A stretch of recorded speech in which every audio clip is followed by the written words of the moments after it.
નિર્માણ ન્યૂઝની વિશેષ રજૂઆત ટુ ધ પોઈન્ટ કાર્યક્રમ સાથે હું છું યજ્ઞ ત્રિવેદી। દર્શક મિત્રો, આજે ટુ ધ પોઈન્ટ કાર્યક્રમમાં ચર્ચા કરવાની છે સૌથી મહત્વના મુદ્દાને લઈને।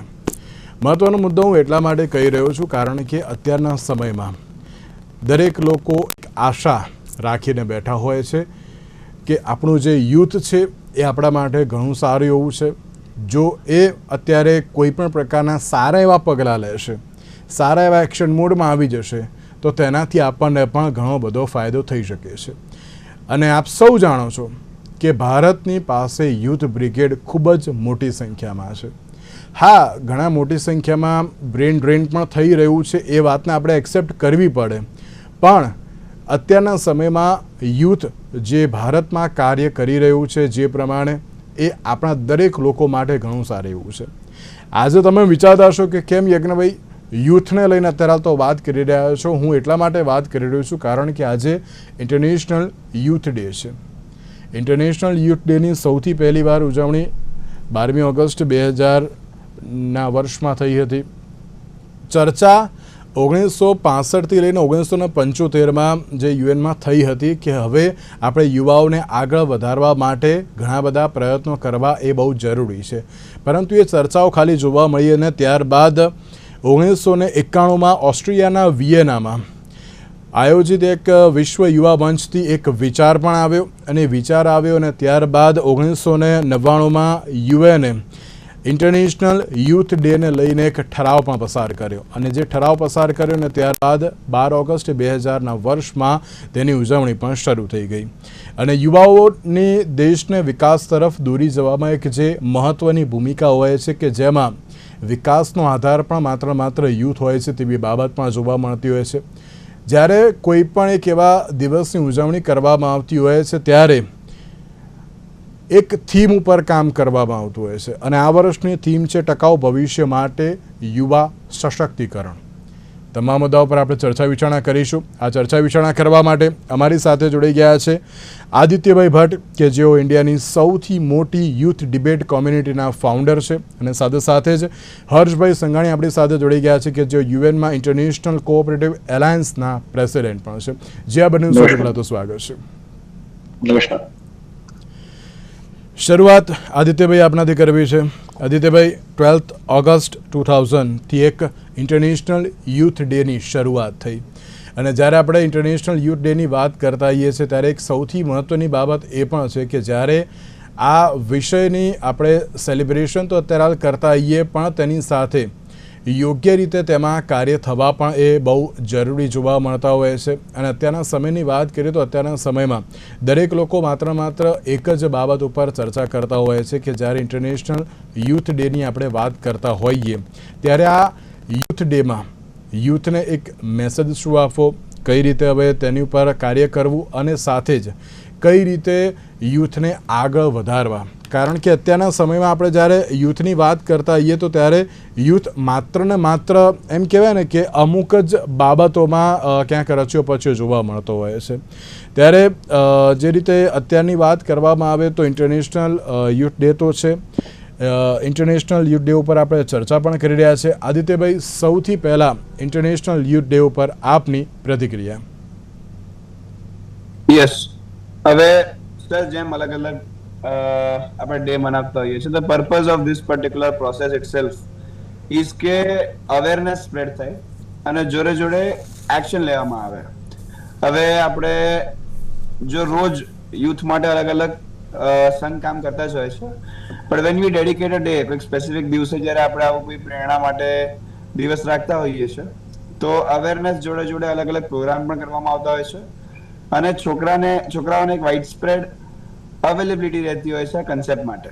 તો આઈ થિંક કે આવા ઇન્ટરનેશનલ યુથ ડે જેવા અલગ અલગ જે દિવસો હોય છે તેને મનાવવાથી આપણા યુવાનો માટે અલગ અલગ કાર્યક્રમ ગોઠવવા માટે એક સ્પેસ મળતી હોય છે અને અવેરનેસ માટે પણ એક સરસ ઓપોર્ચ્યુનિટી મળતી હોય છે જેમાં આપણે ઓપરેટ કરી શકતા હોઈએ છીએ।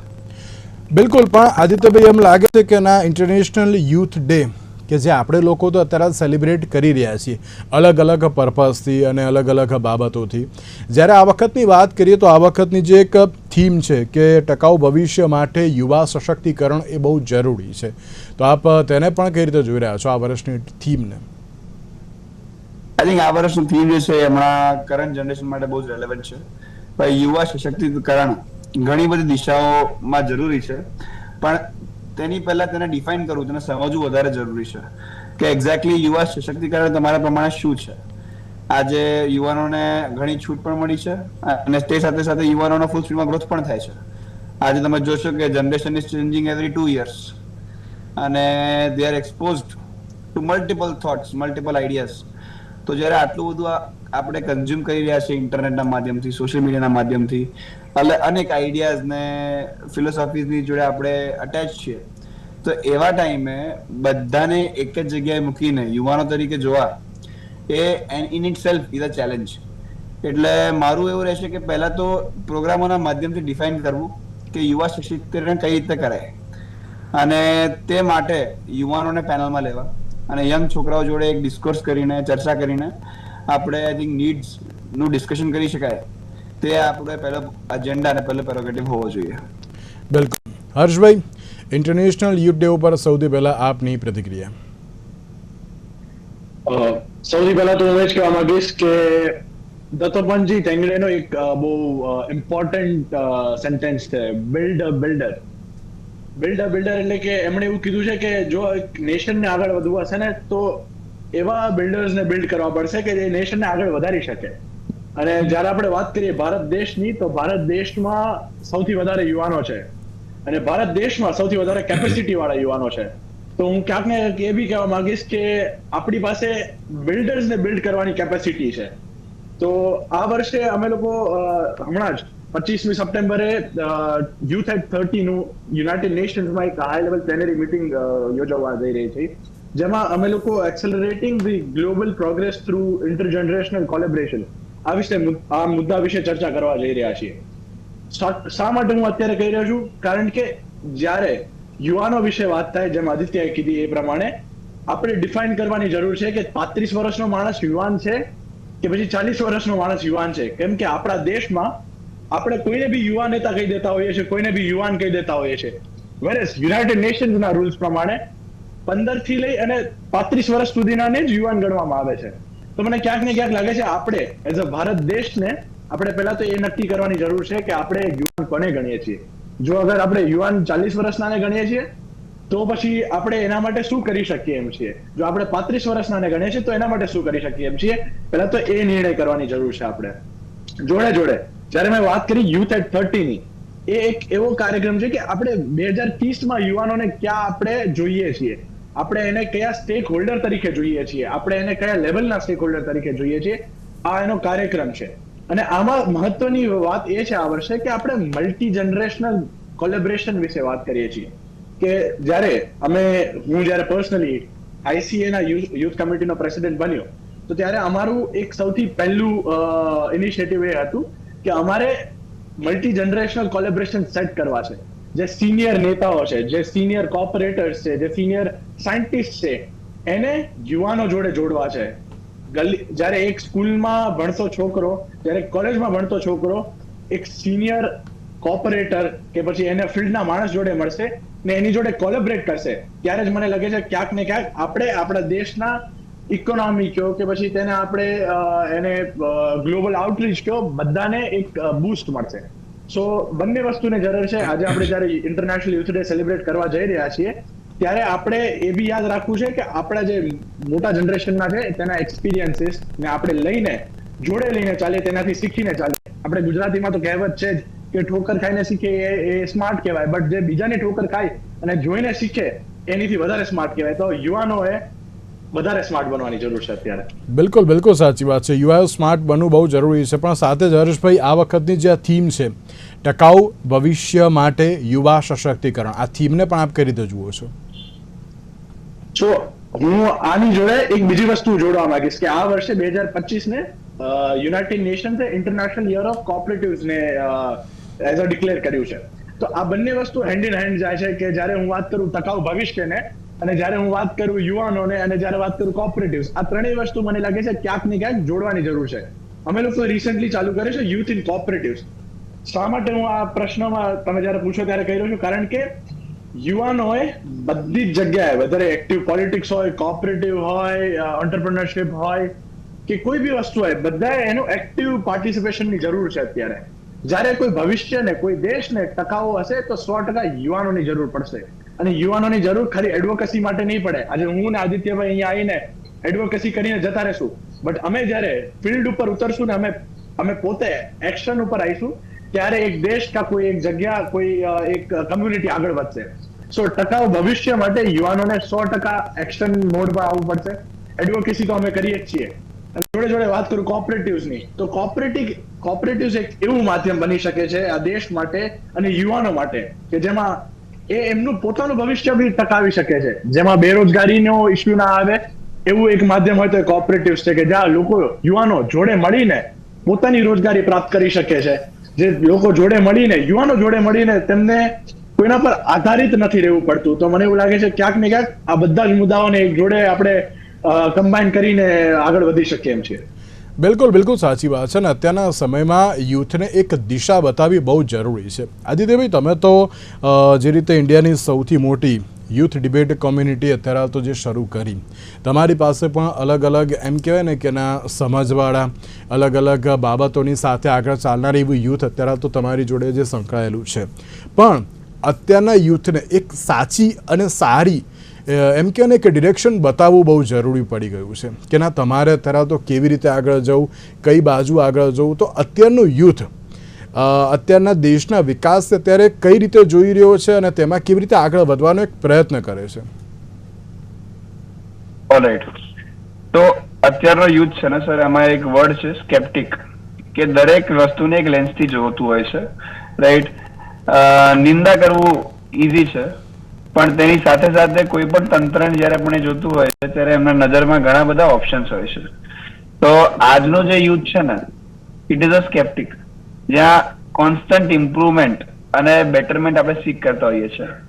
બ્રેન ડ્રેન પર વધુ એટલા માટે થતું હોય છે કેમ કે જયારે પણ યુવાનો એક જગ્યાએથી કંઈક દર્શન કરતા હોય ત્યારે they want better, they want improvement, અને જયારે ઇમ્પ્રુવમેન્ટ ના દેખાઈ શકે ત્યારે તે બહાર જતા હોય છે. આજના યુવાને જે દ્રષ્ટિ રાખી છે, પહેલા તો તે સુધારવાની જરૂર છે. આજે બધા ભેગા થઈને we need to show them the positive Outlook, we need to show them opportunities, અને જોડે જોડે તેમને અલગ અલગ પ્રોગ્રામોમાં ઇન્વોલ્વ કરવા ઇમ્પોર્ટન્ટ છે. આજે તમે કહ્યું કે જે રીતે અમે ડિબેટ રન કરતા હોઈએ છીએ, તો અમારો પર્પઝ જ હોય છે કે દરેક સ્ટુડન્ટને we give something to drive for. તે લોકોને એવા મુદ્દા પર ડિસ્કસ કરવામાં પણ આવે છે, રાઈટ, એવા સદનમાં અમે મૂકતા આવીએ છીએ જ્યાં એ લોકોના વોઇસીસ એ લોકો સામેવાળાને કહી શકે, અને જોડે જોડે પોતે કોઈક એવો ચેન્જ મેકિંગ પ્રોગ્રામ ક્યુરેટ કરી શકે જ્યાં બીજા યુવાઓ ઇન્વોલ્વ થાય. તો આજે એક સતત ઇન્વોલ્વમેન્ટ ઇઝ ઇમ્પોર્ટન્ટ, કેમ કે જેમ મેં પહેલા કહ્યું હતું કે આજે જનરેશન દર 2 વર્ષે બદલાવી રહી છે, ધીમે ધીમે વર્ષે બદલાશે. તો ધીમે ધીમે યુવાનોનું જે સ્પેક્ટ્રમ છે એટલું વાઇડ થઈ જશે કે દરેકને ઇન્ડિવિજ્યુઅલી અલગ અલગ કેટર કરવું બહુ અઘરું પડી જશે. પછી તમારા જે મેજર એજન્ડા હશે કે developing youth segment will be completely irrelevant, કેમ કે દરેક યુવાનોની નીડ્સ અને એ લોકોના એક્સપેક્ટેશન કમ્પ્લીટલી જુદા હશે. તો ઇટ ઇઝ ઇમ્પોર્ટન્ટ કે આજે સૌથી પહેલા આ જે યુવાનો છે, today we have the highest youth population in the country, 5 વર્ષ પછી આપણી વર્કફોર્સ બનશે, which is precisely why I feel કે India is going to hit a amazing growth period. તો એ ગ્રોથ પીરિયડ પહેલા યુવાનોને સાચી દિશા દેખાડવી અને તેમની જોડે એક ડાયલોગ સેટ કરવો બહુ જ મહત્વનો છે. જેટલું વધારે આપણા નેતાઓ યુવાઓ જોડે ડાયલોગ કરે, જેટલું વધારે આપણી બ્યુરોક્રેસી યુવાઓને ઇન્વોલ્વ કરે, અને જેટલું વધારે મીડિયામાં આ યુવાનોની જોડે ઇન્ટરેક્શન ચાલતું રહે ને, ત્યાં સુધી એક ચેક પણ રહે, અકાઉન્ટેબિલિટી પણ રહે, એ લોકોને ઇન્વોલ્વમેન્ટ પણ રહે, અને જોડે જોડે શીખવા પણ ઘણી બધી વસ્તુ મળી શકે છે. એટલે યુવાઓને લૂપમાં રાખો અને ઓટોમેટિકલી એક તમને એક શું કહેવાય પરિવર્તન દેખાશે, એક સાયકલ ઓફ ચેન્જ ડેવલપ થશે. બિલકુલ સાચી વાત છે, અને એ જ માટે હું પહેલાં પણ એક વાત કહેતો હોઉં છું કે ના, યુથ અત્યારે જે શીખતું હોય છે એ વ્યક્તિઓને જોઈને શીખતું હોય છે. અને કયા વ્યક્તિઓ કે સારા વ્યક્તિઓ, અત્યારે વેબ સિરીઝ ઘણી બધી આવતી હોય છે, ના નહીં, પણ એ વેબ સિરીઝમાંથી યુથે શું સમજવું, શું શીખવું, એ અત્યારે એમની ઉપર ડિપેન્ડ થઈ ગયું છે. કારણ કે આપણે જો સમજાવવા જઈએ છીએ પણ એ ક્યાંક અત્યારે તો સમજતા નથી, કાં તો બધી સમજવાનો ચલો એક પ્રયત્ન તો કરતા હોય છે, પણ એક સાચું ડિરેક્શનમાં આગળ વધે તે પણ અત્યારે બહુ જરૂરી બની ગયું છે. હર્ષભાઈ, જ્યારે આપણે યુવા સશક્તિકરણની વાત કરતા હોઈએ છીએ, આપણી જોડે જ્યારે આટલી મોટી જે સંખ્યામાં યુથ છે, તો એવું લાગે છે કે ના આપણે એનો પોઝિટિવ અત્યારે તેમને આગળ વધારવા માટે એક પોઝિટિવ અભિગમની સાથે આગળ વધવું બહુ જરૂરી છે. કારણ કે મેં જે રીતે કહ્યું કે એ લોકો વેબ સિરીઝ જોવે છે, પછી અમુક એવી બાબતોમાં જે બુક્સ પણ અત્યારે રીડ કરતા હોય છે. ઘણા એવા યુથ છે કે જે અત્યારે ખૂબ જ સારી એવી રીતે અત્યારે કાર્ય કરે છે, જે રીતે તમે છો આદિત્યભાઈ છે, કે અત્યારે એક એમ કહેવાય ને કે ના તમે પોતે તો આગળ વધો છો, પણ તેની સાથે એક યુથને એક સારા એવા એપ્રોચની સાથે આગળ વધવાની એક પ્રેરણા પણ આપો છો. તો આ જ પ્રેરણા એ દરેક યુથે અત્યારે બનવું પણ બહુ જરૂરી છે તેવું લાગે છે હર્ષભાઈ? 100% હું એવું કહીશ કે આ જરૂર છે અત્યારે, બટ જેમ આદિત્ય કીધું એ પ્રમાણે આપણે દિશા દેખાડવાની જરૂર છે અત્યારે યુવાનોને. જ્યારે યુવાન પોતે જ ઇનડિસાઇસિવ છે અત્યારે કે એને શું કરવું જોઈએ, કારણ કે એના નજીકના એટમોસ્ફિયરમાં બહુ બધી અલગ અલગ એવી વસ્તુઓ થઈ રહી છે, એવા કાર્ય થઈ રહ્યા છે કે જેમ મેં હમણાં શશી થરૂરજીની એક ઇન્ટરવ્યુ સાંભળ્યો હતો, જેમાં એ કહી રહ્યા હતા કે શા માટે મને લોકો ડિક્શનરી કહી રહ્યા છે ઇંગ્લિશની, કારણ કે મારી પાસે સોશિયલ મીડિયા નહોતું, મારી પાસે આ વેબ શોઝ નહોતા જોવા માટે, મારી પાસે આ બધું એન્ટરટેનમેન્ટનું ફોર્મેટ અલગ હતું, મારા માટે એન્ટરટેનમેન્ટ ખાલી બુક્સ હતી. તો મને લાગે છે ક્યાંક ને ક્યાંક તમારું એટમોસ્ફિયર, તમારી સોસાયટી, આજુબાજુના લોકો, તે તમને ઘડવામાં બહુ મોટો રોલ પ્લે કરતા હોય છે. તો પહેલા આપણે એ વસ્તુ એક જોવાની જરૂર છે. આપણે ઓફનલી આપણે ચર્ચા કરતા હોઈએ છીએ કે ડ્રગ્સના મામલા આવે છે, સોશિયલ મીડિયામાં બહુ બધી વસ્તુ આપણે ચર્ચા કરતા હોઈએ છીએ. તો મને લાગે છે ક્યાંક ને ક્યાંક અત્યારનું જે ડાયનામિક્સ છે યુવાનો જોડે જે જોડાયેલું છે, એ પહેલા કરતા બહુ બદલાઈ ગયું છે. પછી એ ડ્રગ્સ હોય, સોશિયલ મીડિયા હોય, તેમનું એટમોસ્ફિયર હોય, ઇવન એ જ્યાં ભણી રહ્યા છે, આજે જે હું 6th ભણતો હતો ને મારું એટમોસ્ફિયર હતું, અને અત્યારના જે 6th સ્ટાન્ડર્ડના કે 7th સ્ટાન્ડર્ડના છોકરાઓ છે તેનો બહુ અલગ છે. તેમનો ગ્રોથ બહુ અલગ છે. તે કદાચ મારી કરતા વધારે જલ્દી ગ્રોથ કરતા હશે, એમનું ગ્રાસ્પિંગ પાવર અલગ છે. તો મને લાગે છે ક્યાંક ને ક્યાંક આપણે ડાયનામિક્સને સમજીને આપણે બી એવી રીતે જોડે પરિવર્તન લાવવાની જરૂર છે. તો પછી આપણે એ જે જનરેશનલ ગેપ્સ આવે છે, ઇશ્યુઝ આવે છે, અને જે પ્રમાણે એ લોકો પ્રગતિ કરે છે એ પ્રમાણે આપણે જોડાઈ શકીશું એની જોડે. સો આવી નાની બાબતોને જ્યારે આપણે જોઈએ અને આપણે એને ચેન્જ કરીશું, તો પછી whether it's education, whether it's societal norms, આપણે બહુ બધી વસ્તુને ધીરે ધીરે ચેન્જ કરવી પડે છે.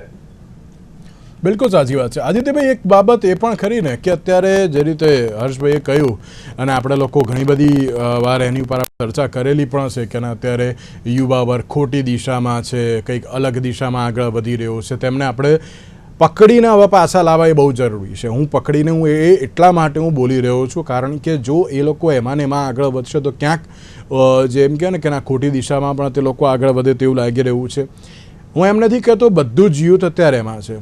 હું હમણાં જ મેં એક યુવા સાથે મેં એક જે શો કર્યો હતો કે જેણે નાની ઉંમરમાં એણે રોબોટ બનાવ્યો હતો, અને સાથે એની ઉપર કેવી રીતે આગામી સમયમાં એ કામ કરશે. એટલે કે જો અત્યારે હાલ તો યુવાવસ્થામાં અત્યારે જો એ રોબોટ બનાવતો હોય, વેસ્ટમાંથી બેસ્ટ બનાવતો હોય, અને એની જે એમ કહે ને કે વિચાર શક્તિ પણ એ પ્રમાણેની છે કે એ વ્યક્તિ અત્યારે આગામી સમયમાં શું કરશે એ પણ એને ખબર છે. પણ અમુક હજુ એવું પણ યુથ છે કે જે આ બાબતે ક્યાંક વિચારી શકતું નથી, હજુ ખોટી દિશામાં આગળ વધી રહ્યું છે. તેમને અત્યારે તો સારી દિશામાં આગળ આવવા માટે કેવા પ્રકારના પ્રયત્નો જરૂરી છે? સર, એના માટે મારો સિમ્પલ ઉત્તર એ છે કે યુવાનોને જો બદલવો હોય તો યુવાનો સિવાય તેમના આજુબાજુના વાતાવરણને બદલો. આજે આપણું જે આખું યુવાનોનું જે કહેવાય શેપ કરી રહ્યું છે future, it is a surrounding environment. Be it there જે રીતે કલ્ચર આપણું શેપ થયું છે ભારતનું, જે રીતે પોલિટિકલ ડાયનામિક્સ ચેન્જ થઈ રહ્યા છે, જેવી રીતે આપણા મિત્રો અને આપણા જે ફેમિલી ટ્રેડિશન્સ છે, આ બધી વસ્તુઓ યુવાનોને શેપ કરતી હોય છે, એમના વ્યક્તિત્વને શેપ કરતી હોય છે. આજે જે છોકરાઓ છે, યંગ છોકરા છોકરીઓ, દે આર ડુઈંગ વન્ડરફુલ. બધા પોતાની ફિલ્ડમાં ગ્રો કરી રહ્યા છે. જે ગ્રો નથી કરી રહ્યા એ લોકો એક શું કહેવાય એક ખાડામાં પડી રહ્યા છે, અને ખાડો દે હેવ ક્રિએટેડ ધેમસેલ્વ્સ. આજે તમે જુઓ કે હું બેઠો જો 2 કલાક રીલ્સ જોઈ નાખીશ ને, મને ખબર પણ નહીં પડે મારો ટાઈમ ક્યાં જતો રહ્યો. આજે હું જો કોઈ વેબ સિરીઝ જોઈ રહ્યો છું તો મારે બિંજ વોચ કરવી છે, તો આખી રાત બિંજ વોચ કરીને પછી આખી સવારનું સુઈ જઈશ, રાઈટ? અને એ જે કેથેસિસ છે મને એટલું મળી રહ્યું છે હેપી કેથાર્સિસ, સેડ કેથાર્સિસ, કે હું એ લેવી રહ્યો છું, આઈ એમ એન્જોયિંગ. તો આમાં શું થાય છે કે ટાઈમની સમજ તો છોડો, પણ વ્યક્તિનું જે ઇફેક્ટિવનેસ હોય કામ કરવાની એ બતી જાય છે.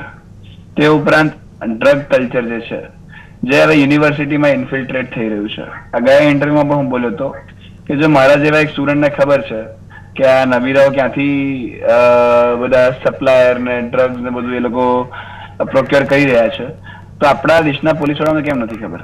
તંત્ર કેમ આટલું કાચું પડે છે કે યુનિવર્સિટી ટુ યુનિવર્સિટી આ બધું પકડી નથી શકતા? એવું તો કયું નેક્સસ છે કે એવું કયું શું કહેવાય લોબી છે જે આ વસ્તુને પ્રોટેક્ટ કરી છાવી રહી છે? તો એ પણ આપણે સમજવાની જરૂર છે. તો આ એક તો બે જ, ડ્રગ કલ્ચર, અને બીજું આ જે સોશિયલ મીડિયા જોડે વળગાડ અને જે રીતે આખું એક વેસ્ટર્ન કલ્ચર ઇન્ફ્લુએન્સ્ડ આપણું સોસાયટલ કોપી કેટ કહીએ આને, જ્યાં તમે you are imitating the downfall of western culture. સારું તો એ કોપી કરતા નથી. તો એ જ વસ્તુ તમારામાં એક રિપીટ રિવાઇન્ડ થયા કરે. તેમની આજુબાજુના સરાઉન્ડિંગ ને ચેન્જ કરો, રાઈટ? એવા પ્રોગ્રામો કરો, એવા ડાયલોગ્સ ક્રિએટ કરો. આદિત્યભાઈ, એવું કહેવાય કે યુથ જ્યાંથી ઇન્ફ્લુઅન્સ થવું છે પરંતુ ત્યાંથી થતું નથી ને અન્ય જગ્યાએથી અત્યારે ઇન્ફ્લુઅન્સ થઈ રહ્યું છે તેમ? સાહેબ, આ તો દેશનો વિધાન છે કે જે ખરાબ વસ્તુ એ પહેલા પહોંચે અને યુથને વળગાવેલું થાય. કેમ કે બાય નેચર વી આર શું કહેવાય, ઉતાવળા હોય, ઇમ્પેશન્ટ હોય. એ લોકોને જલ્દી ફાસ્ટ જોઈતું હોય બધું, અને ફાસ્ટ સૌથી પહેલી વસ્તુ જે હોય નેગેટિવ ઇન્ફ્લુઅન્સ ટ્રાવેલ થાય. એટલે આપણે ગતિ મેચ કરવી પડે. કોઈ પણ સારી વસ્તુ કરવી છે, ઇન્સ્પિરેશન કરવું છે, તો એ છોકરાઓની જોડે માધ્યમમાં જાઓ, સોશિયલ મીડિયાનો ઉપયોગ કરો, રાઈટ? તમારે જો કોઈ પ્રોગ્રામ કરવો હોય તો એ લેવલનું સમજો. તમે તમારું જનરેશન કૂદકો મારો, તમે છોકરાઓને ત્યાં ના ખેંચો, યુ ગો ધેર. તમે સમજો કે કઈ કઈ જગ્યાએ છોકરાઓ છે, એ લોકોને કયા પ્લેટફોર્મથી આપણે ઇન્ફ્લુઅન્સ કરી શકીએ, અને મોટાઓએ થોડુંક હાથ ત્યાં આગળ કાઢવો પડશે. અને ત્રીજું તો સર, એઝ આઈ સેડ કે નેગેટિવ ઇન્ફ્લુઅન્સ ટ્રાવેલ્સ ફાસ્ટર, અને છોકરાઓ તેની તરફ દોડે છે. ઓકે. એટલે હા, કેમ કે આજે today you C anything that is happening, જે ખરાબ વસ્તુઓ છે એ એકવાર જો ખબર પડે ને તો ઝડપથી આગની જેમ ફેલાઈ જાય. બિલકુલ. એ સર્કલ્સમાં, ઇન્સ્ટાગ્રામ સ્ટોરીઝના માધ્યમથી, ફોટાઝના માધ્યમથી, એરડ્રોપ્સના માધ્યમથી પહોંચી જશે. અને જેમ એકવાર પહોંચે પછી ફોને જે વર્ડ ઓફ માઉથ છે એ સુપર ફાસ્ટ છે. પણ આજે કોઈ સારી વસ્તુ હોય તો એ મને પહોંચાડવા માટે કોઈનું મોટિવેશન શું છે? કોઈ ખરાબ વસ્તુ છે તો ગોસિપ તરીકે, કાં તો ભાઈ તું બી ટ્રાય કર તરીકે આવી જાય છે. પણ if there is something good, હું ઇન્સ્પાયર થઈ ગયો, પણ પછી મને કોણ પ્રેરણા આપશે બીજાને ઇન્સ્પાયર કરવા માટે? જી. તો એક ચેનલ ઓફ કમ્યુનિકેશન ડેવલપ કરવી પડે અને છોકરાઓને પ્રેરણા આપવી પડે કે તમારી જવાબદારી બને છે આપના સરાઉન્ડિંગ્સ માટે. આજે જે અમે લોકો કમ્યુનિટીના માધ્યમથી કરવાનો પ્રયાસ કરીએ છીએ આ જ છે કે મેક એ કમ્યુનિટી, આનો બદરાહ કર્તવ્યંતુ વિશ્વતઃ, કે let noble thoughts come to you from all directions. અને જે સારું મળે છે તમે એકો એ કરો, કે આજે એકો ચેમ્બર બનાવ્યા છે તમે નેગેટિવ થોટ્સના, instead of that to echo the positive thoughts ahead. Okay. એટલે કદાચ આજે મને ગુજરાતી બોલવામાં ઘણી વાર તકલીફ પડતી હોય છે. I have to use English words. What is that? It is an example of us completely westernizing ourselves and not embracing our own language. તો તે મારે શીખવાની જરૂર છે અને મારા જોડે યુવાનોને શીખવાની જરૂર છે. બિલકુલ, બિલકુલ સાચી વાત છે. હર્ષભાઈ, એક લાસ્ટ એન્ડ ફાઇનલ, થોડો ટૂંકમાં જવાબ આપજો. બટ રૂટ્સ અત્યારે શીખવાડવા યુથને બહુ જરૂરી છે તેવું લાગે છે? કલ્ચર? 100%. હું તો યુઝ્યુઅલી કહેતો જોઉં છું back to roots, back to roots, back to roots કરતો જોઉં છું, બેક ટુ કમ્યુનિટી બી કરતો હોઉં છું. તો ક્યાંક ને ક્યાંક યુવાનો રૂટ્સ તરફ વળવાનું 100% જરૂર છે. જોડે જોડે એક બહુ મહત્વનો મુદ્દો જે છે એ મને આજે આંતરરાષ્ટ્રીય યુવા દિવસના લાઈક આપણા સેલિબ્રેશનના માધ્યમથી કેવું છે કે આપણે પેલા આપ બળે સ્વર્ગ પહોંચાય એ પ્રમાણે, અને પેલા ચેન્જ ચાલુ થાય ને તો એ ઘરથી થવો જોઈએ. તો વાત કરીએ આપણે ગુજરાતની, તો ગુજરાતમાં મને આશા છે કે હજી સુધી એવી યુથ પોલિસી નથી કે જેનાથી યુથ પ્રમોટ થઈ શકે, વેધર એ સ્પોર્ટ્સમાં હોય, એડ્યુકેશનમાં હોય, બાયલેટરલ ટોક્સમાં હોય, પેરા ડિપ્લોમસીમાં હોય. આપણી પાસે એવી પોલિસી નથી. તો આશા રાખું છું કે નિર્માણ ન્યૂઝના માધ્યમથી જે સ્ટેક હોલ્ડર્સ છે તેની સુધી આ વાત પહોંચે કે આપણે આવતા વર્ષે કદાચ જ્યારે મળીએ આંતરરાષ્ટ્રીય યુવા દિવસના સેલિબ્રેશનમાં, તો આપણી પાસે એક યુથ પોલિસી હોય કે જેના માધ્યમથી આપણા ગુજરાતના યુવાન જ્યારે પેરા ડિપ્લોમસી કરવા જઈ રહ્યા છે કોઈ બીજા દેશમાં, તો એમની પાસે કંઈક સપોર્ટ હોય, પછી સ્પોર્ટ્સમાં જઈ રહ્યા છે તો બી સપોર્ટ હોય. તો મને ક્યાંક ને ક્યાંક લાગે છે આ બહુ મહત્વનો મુદ્દો છે જે આપણે દર વખતે ભૂલી જતા હોઈએ છીએ. બિલકુલ, તો મને એવું લાગે છે કે ગુજરાતમાં આપણે જ્યારે ભારત વિશે ચેન્જ કરીએ છીએ બહુ મોટી વસ્તુ છે, ત્યારે આપણે આપણા ઘર આંગણે પહેલા ચેન્જ કરવાની જરૂર છે, પછી આપણે ભારત વિશે વાત કરશું. બિલકુલ બિલકુલ સાચી વાત છે, અને તેની ઉપર પોલિસી બનાવવી પણ બહુ જરૂરી છે. હવે જોવાનું એ રહ્યું કે આગામી સમયમાં યુથના માટે હવે કેવી રીતના કામ આગળ વધારવામાં આવે છે. હર્ષભાઈ અને આદિત્યભાઈ, આ બંનેનો આભાર અમારી સાથે આ ચર્ચા વિચારણામાં જોડાવા માટે. તો દર્શક મિત્રો, આજના વિશેષ કાર્યક્રમમાં મને આપશો. નમસ્કાર.